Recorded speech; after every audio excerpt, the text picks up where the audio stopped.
Hello and welcome back to Rage Gaming and more Nightreign. Today I want to get into that big topic everyone's talking about, how to get OP, aka just strong, every run with the best odds of that. I think a lot of these guys do cover a lot of general information, the basic mechanics, a lot of beginner stuff. I want to try separate from that and give you guys the keys to a more strong run.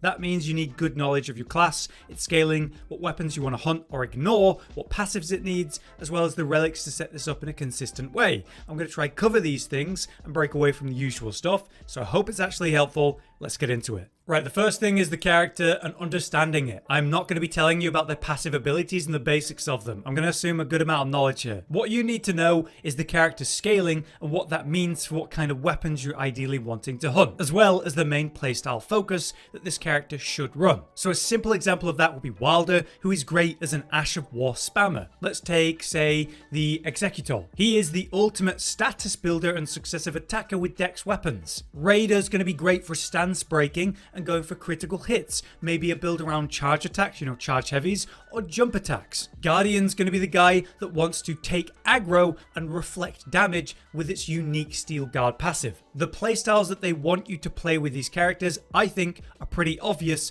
as soon as you understand them and look at their scaling.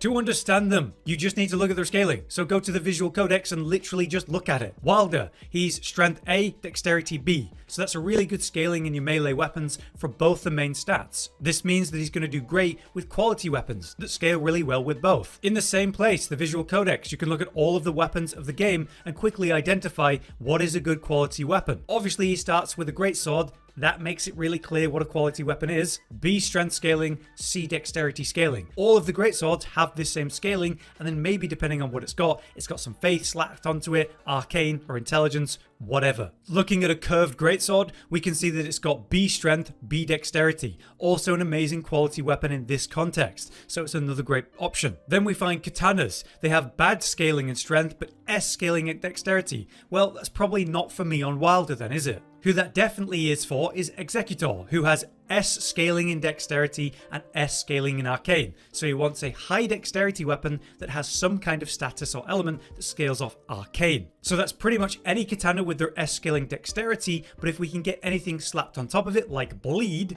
then arcane's going to have an impact as it scales with arcane. If you're unaware, it works a bit differently in this game. In the poison and cold buildup, those kind of ailments, rot, arcane is actually going to scale those up, so you proc them more often and faster with arcane. Raider, another simple one. S scaling strength and a bit in a bunch of other stuff. What a shock. He's going to work great with your hammers, your colossal weapons. Great axes, another S scaler in strength. You don't want to be using like a great sword or a straight sword or something tiny on this class. And understanding that is like the basics of being able to form a strong build for the correct class and playstyle it's meant for. On that note, for some reason, Recluse is both your top pick for faith and intelligence at the same time. If you thought she was just a spellcaster, you're unfortunately wrong. She is a peak faith user. The only other peak faith user in the game is Revenant, but Recluse is just better because in a run with RNG and getting overpowered in a guaranteed way, Recluse could find an awesome faith setup and run it incredibly well. But if she finds an awesome intelligence spellcasting setup, she can run it incredibly well. Meanwhile, Revenant wants a faith setup and a lot less an intelligence setup because her scaling isn't as good in intelligence. I don't know why it's balanced this way, and I hope it changes. But I hope that gives you a nice overview of what the characters are trying to do, what their playstyles are, what you're supposed to be hunting, and why. Get acquainted, take a look at the visual codex. To get OP fast, I suggest you run a meta team comp. The meta team comp that I'm going to suggest for you is Duchess, Ionai, and a third. Why Duchess? Pretty much entirely because of her restage skill. You can use this often because it's a skill, not an ultimate, and it doubles up the damage you just did in the last few seconds. So if your teammate, like Wilder, smashes the target with an ultimate, the Onslaught Slake, maybe at the same time as your Ionai hitting with a single shot or a mark, then you repeat that damage instantly. Being able to time this really well with a good burst and communication with your team is absolutely devastating. Then you've got Ionai. I think he's most obviously one of the most impactful characters you can have on a team, especially in a group, but he's also amazing solo, largely because of the skill marking, which creates a weak point which reduces their poise and pops for good damage when it works. Say I, he has relics that mean his mark will last longer, so it's guaranteed to go off, or makes the marking cooldown shorter, allowing you to spam it more often. Whereas Duchess has a unique relic from her memory questline that causes that repeat restage to occur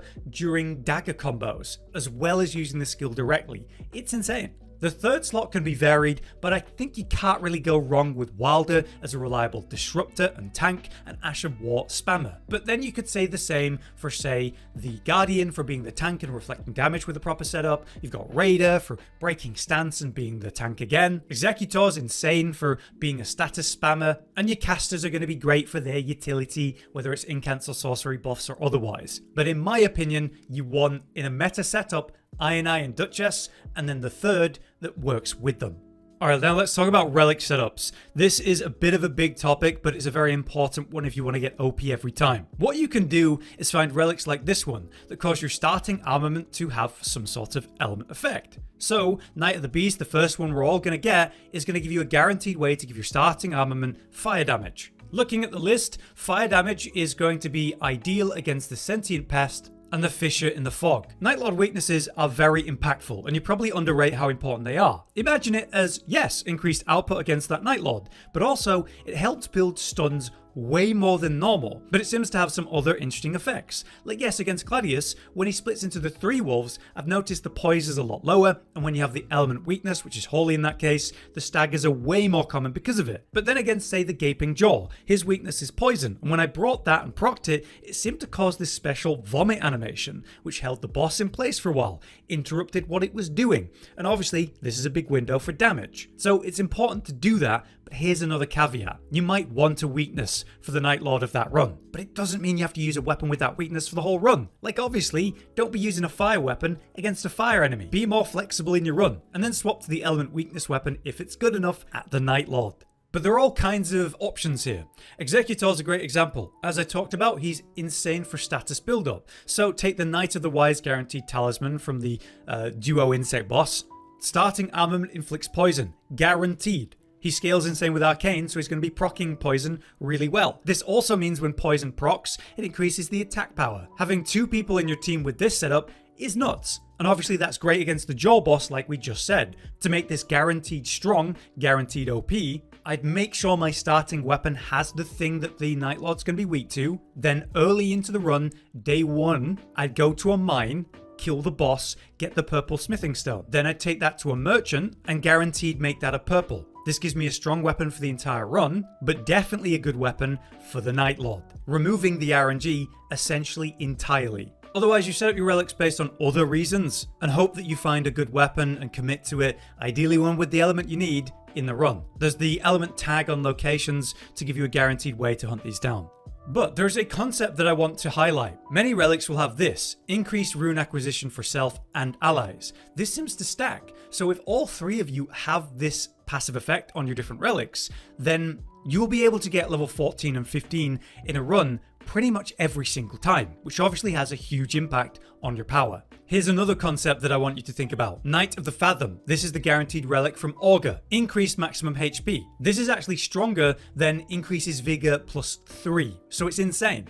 This is great on high health characters like Guardian, Raider, Wilder, but the other effects are ridiculous too. Flasks also heal allies, so you'll reduce the amount of healing everyone needs to do. Items confer effect to all nearby allies. You could pop a golden foot, so increase runes at the death of a boss, and everyone gets that.